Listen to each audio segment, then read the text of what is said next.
Olá, sejam todos muito bem-vindos à primeira Semana da Saúde. Eu sou a Adriele Marquezine e vou estar com vocês nos próximos dias. Antes de tudo, o que é a Semana da Saúde? É um evento virtual organizado pelo Saúde Business e pela MV e também com curadoria estratégica de conteúdo pela Essence, agência da qual eu sou cofundadora, e também em parceria e apoio da NetShowme e da IUCA. O nosso objetivo aqui é trazer as principais tendências tecnológicas que estão transformando a saúde. E nada melhor do que fazer isso na semana que se comemora o Dia Mundial da Saúde, na próxima sexta-feira, dia 7 de abril. Então, só para vocês entenderem um pouquinho da dinâmica, ao longo dessa semana, todos os dias, no final da tarde, a gente vai trazer um tema específico e vai falar com vocês em 2 webinars. Um deles vai ser voltado para o público gerencial e o outro para o corpo clínico e assistencial.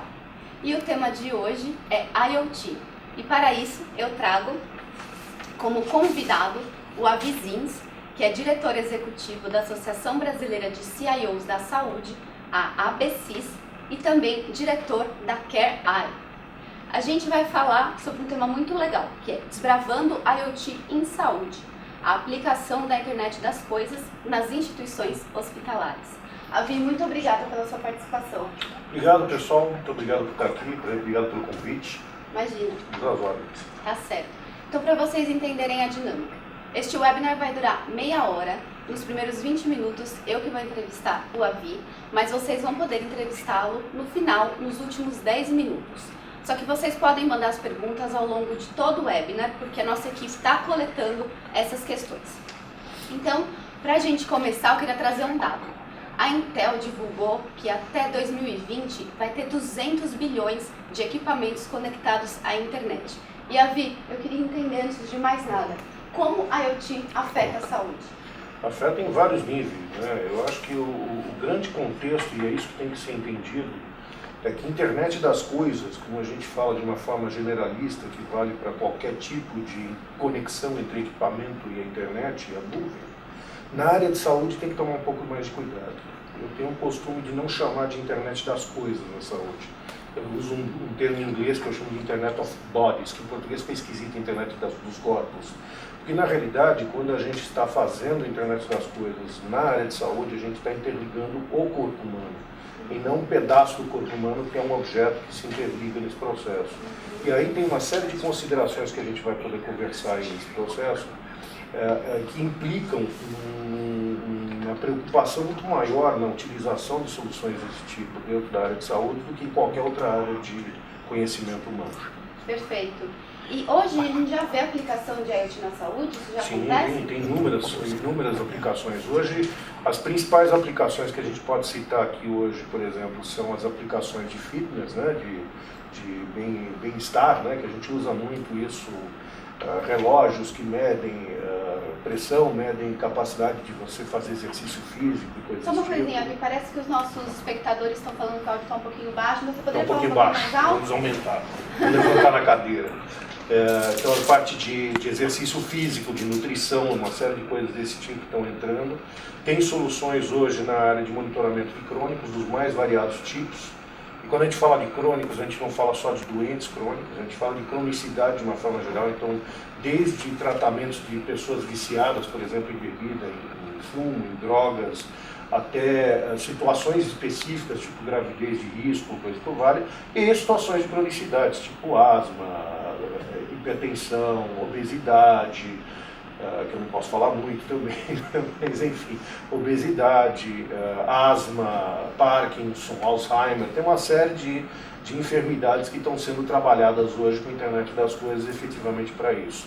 Na área hospitalar, efetivamente, a gente tem muito aquela parte de integração entre equipamento médico e a área de TI, onde esses equipamentos médicos podem estar buscando informações, trazendo informações e sinais vitais do paciente para o prontuário diretamente. Então, esse tipo de coisas são aplicações que você tem hoje no mercado de IoT. Perfeito. Quando você diz prontuário, você diz prontuário eletrônico do paciente? Prontuário eletrônico do paciente, sim. Perfeito, perfeito. Lembrando que vocês podem enviar perguntas a qualquer momento, que a nossa equipe está aqui para receber essas questões. E como a IoT muda a dinâmica de trabalho com o paciente, de forma geral? Na realidade, nós estamos passando uma transformação muito grande no mercado de saúde. Então, não é o IoT que está mudando. O que está mudando é a maneira como a gente usa a tecnologia, de uma forma geral, para a área de saúde. Existe hoje um termo que se fala muito nos Estados Unidos, que é o ITSIM, né?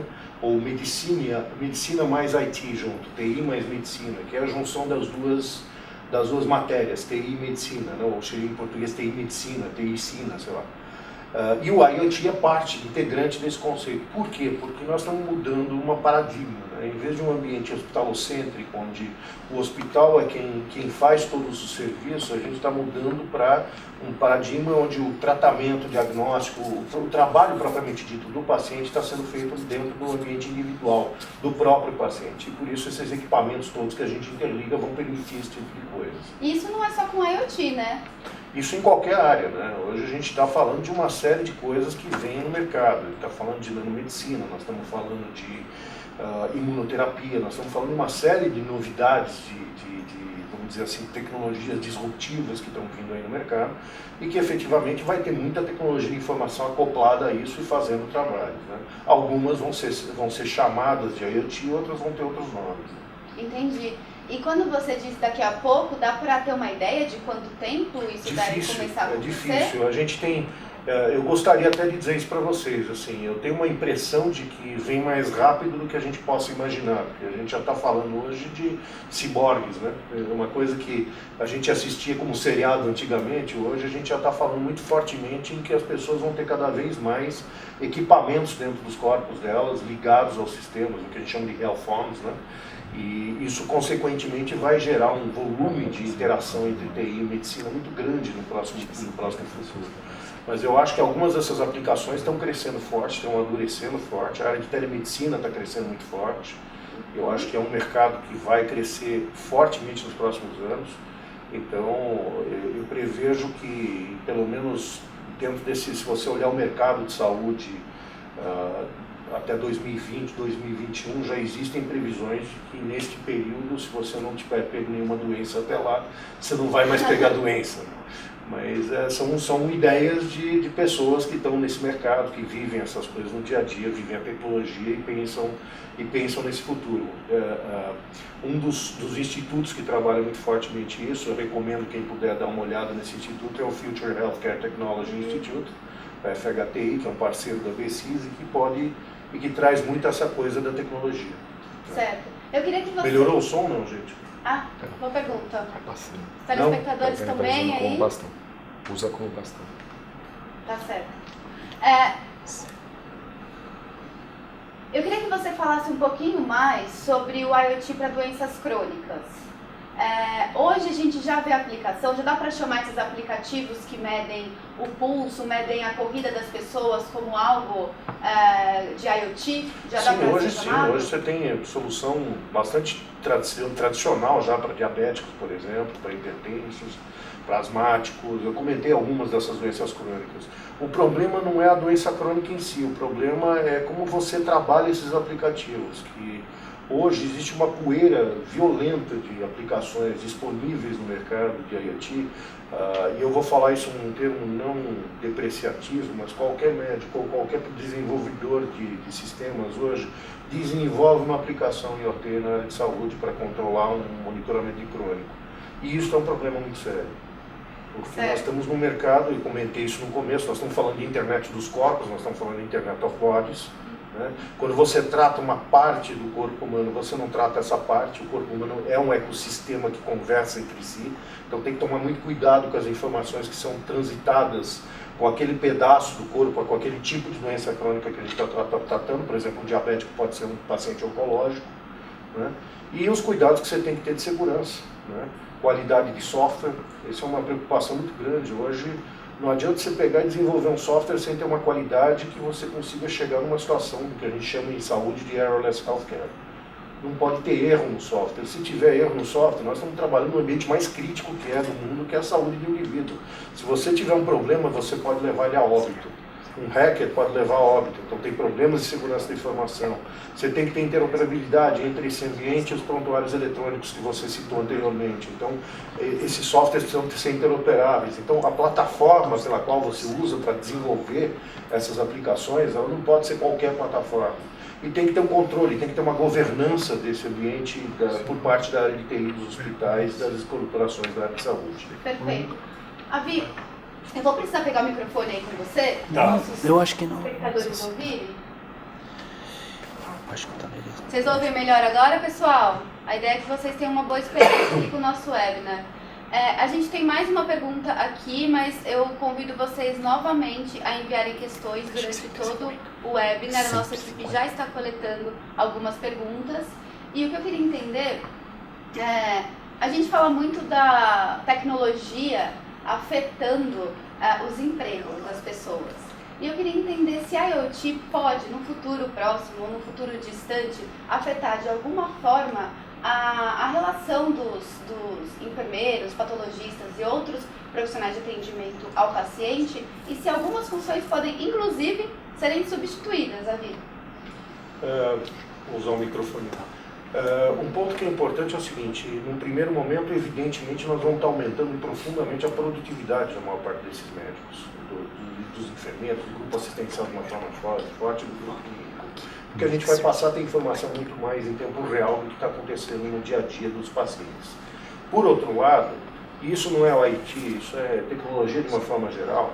O que está acontecendo no mercado, e já se fala nisso, eu comentei do Instituto, por exemplo, existe um negócio chamado Intensive Care Creature ou Intensive Care Center, que são estruturas que vão estar de uma forma geral. Então, eu não acredito na substituição de médicos e enfermeiros, porque eu acredito que a parte de humanização não tem como trocar. Isso é uma posição e uma opinião pessoal minha, mas que evidentemente a tecnologia da informação já está trazendo caminhos, com computação cognitiva, com impressão 3D, com uma série de outras tecnologias disruptivas.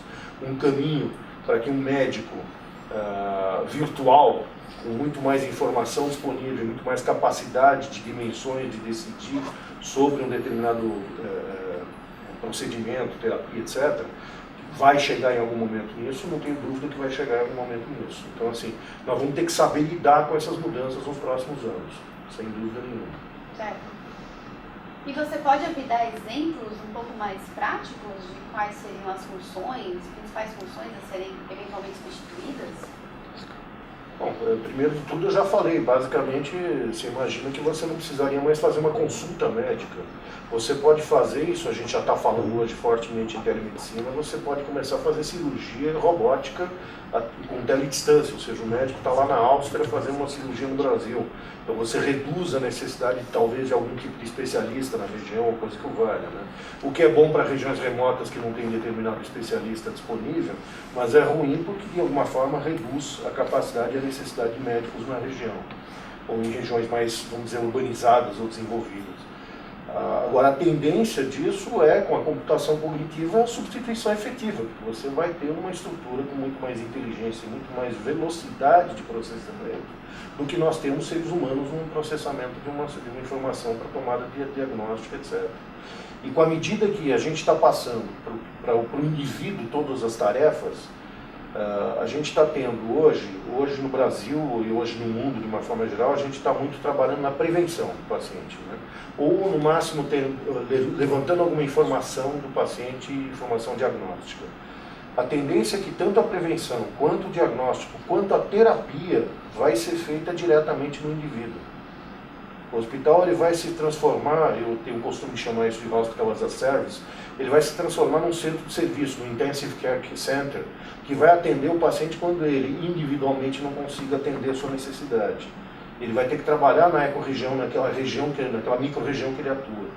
E também a questão específica de que, e já se fala nisso, e isso vai afetar os laboratórios farmacêuticos também, é a capacidade de criação de medicamento pelo próprio paciente. O próprio paciente vai poder fazer o seu próprio medicamento. Como? E já se fala muito nisso, né? Eu não tenho ainda o detalhe técnico disso, mas já ouvi isso, já vi esse material sobre isso, né? E a autofabricação do medicamento já na mão do paciente. Isso é coisa de futuro, mas já está se falando nisso. Então a realidade que vem pela frente é muito grande de mudança, né? De um mudança forte de paradigma, propriamente dito. Opa, caiu o microfone. Caiu. Ao vivo tem dessas coisas, pessoal. Certo. Então não dá para falar que é a IoT que vai substituir uma outra atividade. É a evolução tecnológica em geral, né? Como qualquer mercado é impactado, saúde também vai ser e os seus profissionais também. Eu tenho mais uma questão aqui, porque a gente fala muito de IoT e IoT vem misturado com outras tendências tecnológicas que afetam não só o setor de saúde, né? Mas também todos os outros setores da economia. O que eu queria entender especificamente, Avi, sobre saúde, é o que o mercado ainda não entendeu sobre a IoT, sabe? Que ainda fica naquela fala muito do místico. Primeiro, eu acho que o nome é um nome generalista, né? Já começa por aí, porque a IoT serve para tudo, né? Por exemplo, a gente já está falando em produção de mel de uma forma mais forte, produtivamente, quando você consegue colocar, inserir um chip numa abelha e fazer o Internet of Bees, como eles chamam, né? Então isso já existe, já é produção, já é projeto que existe no mercado. Então assim, o volume de coisas que a gente está podendo conectar à internet e conectar na nuvem, ele é muito grande. Então, evidentemente, o volume de soluções que existem é muito grande. Só que a entender, e o que é para entender disso, é que o IoT, ou a internet das coisas, ele é uma coisa virtual, porque a realidade prática é a aplicação que você faz com ela. Né? Como eu estava falando agora, você fazer uma solução de monitoramento de crônico, por exemplo, um diabético, ou de um doente de Alzheimer, coisa desse tipo, quando você faz um monitoramento desse tipo, essa é a solução. Você pode até falar, mas é uma solução de IoT. Sim, sem dúvida, mas o que se faz aí, o que se trabalha aí, é a solução de monitoramento do diabético. É para aí que a gente vai trabalhar. Então, assim, não existe mística nesse quesito. O que existe mística talvez seja no nome IoT. É como se fosse falar de internet, como se fosse falar de outras tecnologias de vanguarda que revolucionaram o mundo.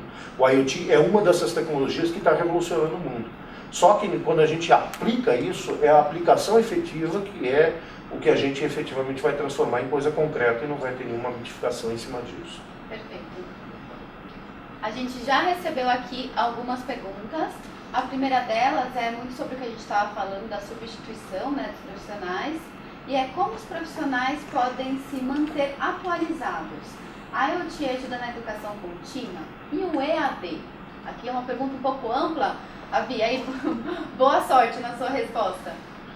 Eu acho que a gente pode dividir por partes, né? Primeiro de tudo, eu acho que assim, para se preparar, eu não vejo outro caminho, é a gente começar a entender e trabalhar junto com as tecnologias disruptivas, né? Existem novas profissões nascendo, até cheguei a comentar contigo antes dessa nossa reunião. Existe uma coisa chamada Nursing Informatics, é uma profissão nova, nos Estados Unidos tem faculdade para isso, então são enfermeiros que se formam com informática e para trabalhar dentro dessa área, dentro dos hospitais e tudo mais. Isso já está acontecendo no Brasil, já tem esse trabalho acontecendo tanto na área de qualidade quanto na área de informática. Então eu acredito que conhecimento é uma das coisas mais fundamentais. Então quanto mais adquirir conhecimento, quanto mais estiver junto dessa tecnologia de vanguarda, mais a pessoa vai ser útil nesse mercado futuro, porque mesmo que haja a substituição de um determinado tipo de papel, vão surgir outros papéis que vão ter que suportar esse equipamento, essa estrutura que nós estamos falando agora. A segunda coisa é em relação ao EAD. Não tem a ver com IoT especificamente, mas o EAD é uma coisa em crescimento forte hoje no mercado, até porque a tecnologia em nuvem e tudo mais permite uma série de coisas que você não tinha de capacidade antes, né? Então o EAD é uma coisa muito, muito positiva, eu acho que deve ser utilizada sempre que possível, né?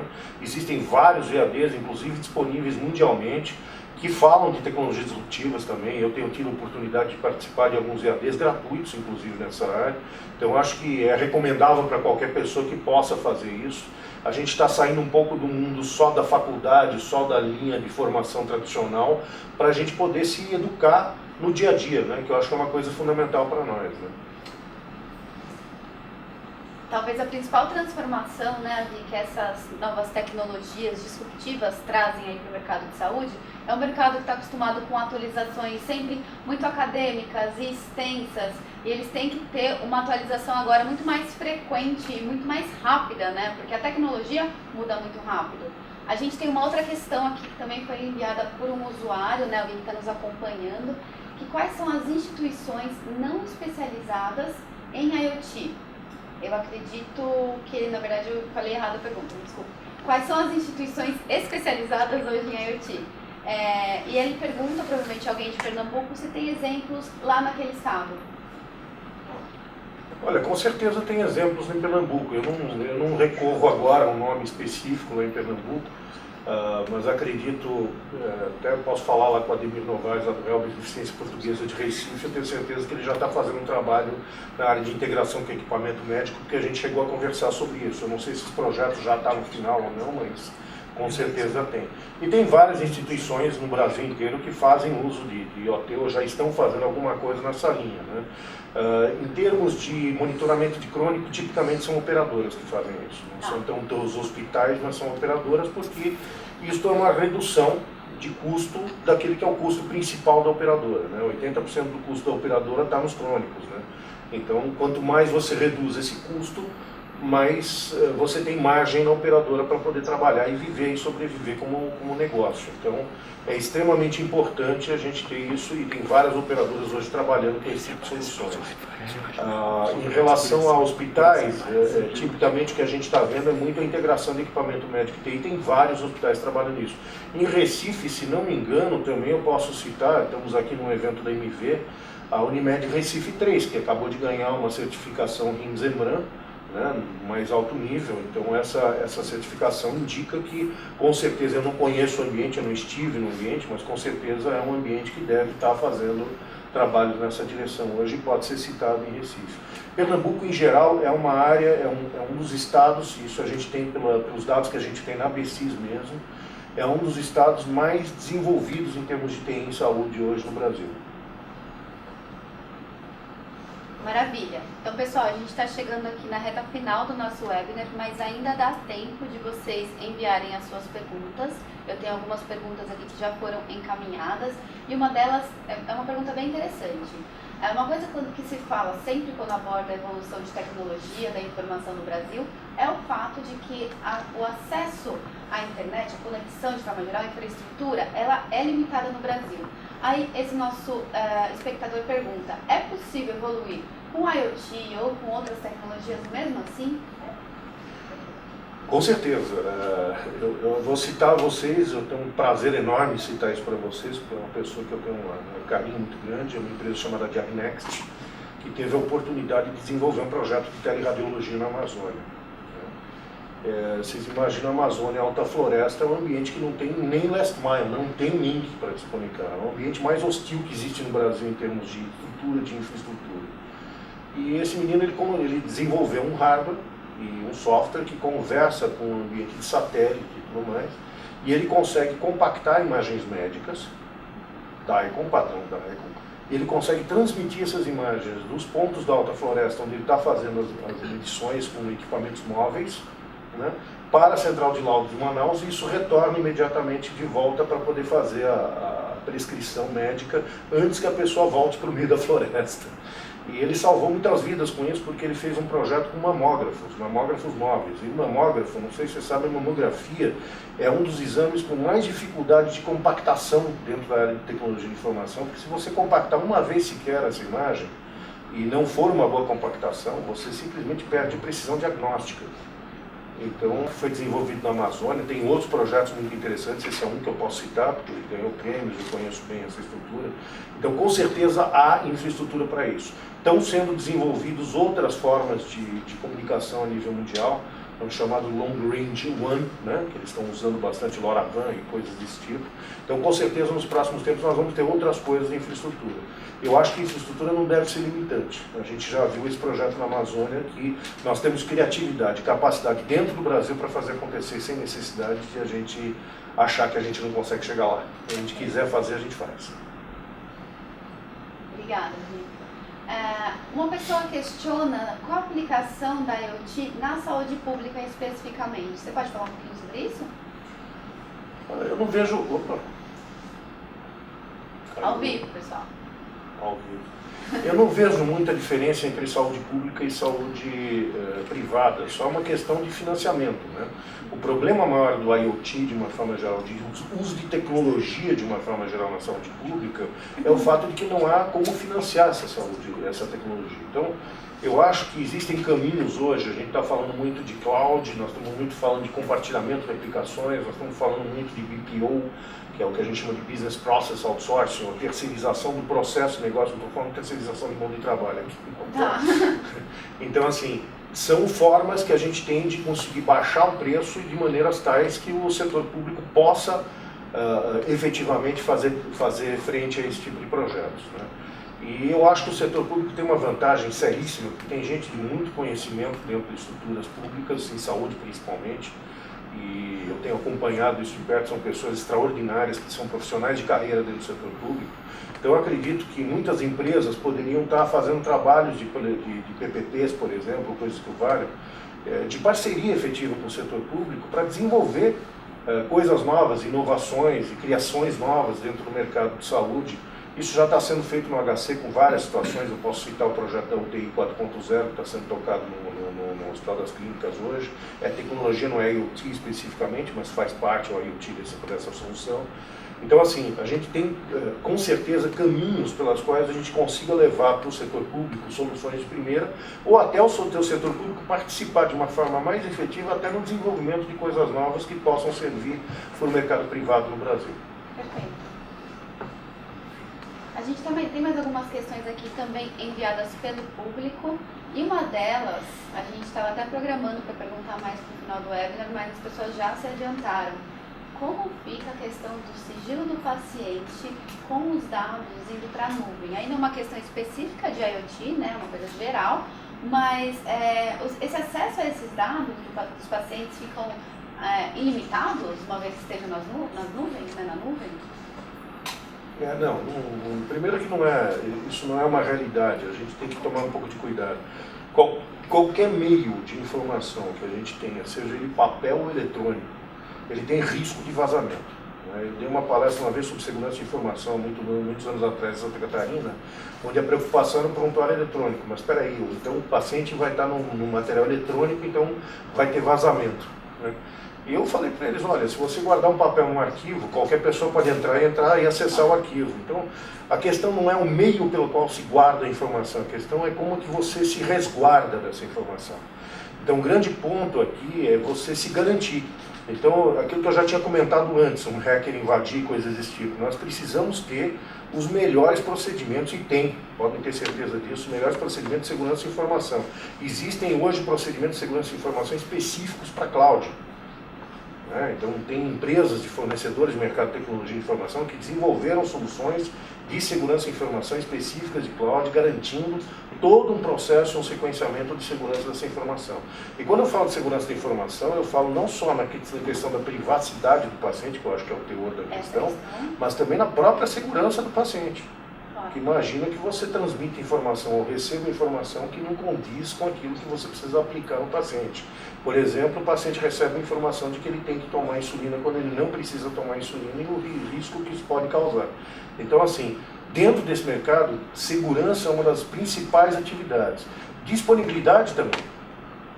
Você não pode ter um ambiente onde você tem que dar Ctrl Alt Del toda hora para poder voltar a funcionar. Não tem como. Então, o sistema não pode cair. Então você tem que ter disponibilidade total. Então, disponibilidade, confiabilidade, interoperabilidade, a gente está falando bastante de dados aqui, mas enfim, segurança da informação, privacidade, a questão da qualidade do software que eu comentei, o Wireless Healthcare, né? Tem que ser, isso é extremamente fundamental na área de saúde. Eu acho que se esses cuidados não forem tomados, caiu o negocinho aqui. Se esses cuidados não forem tomados, a gente não vai ter um avanço decente nessa área.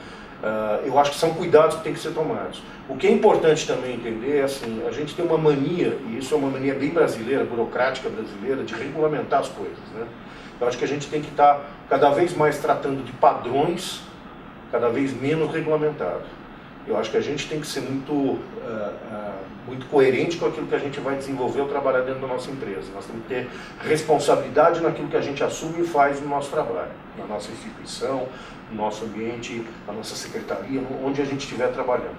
E também nós temos que ter a capacidade de estar operando com soluções que tenham padrões mínimos que possam garantir algumas dessas coisas que eu estou comentando aqui com vocês. Perfeito.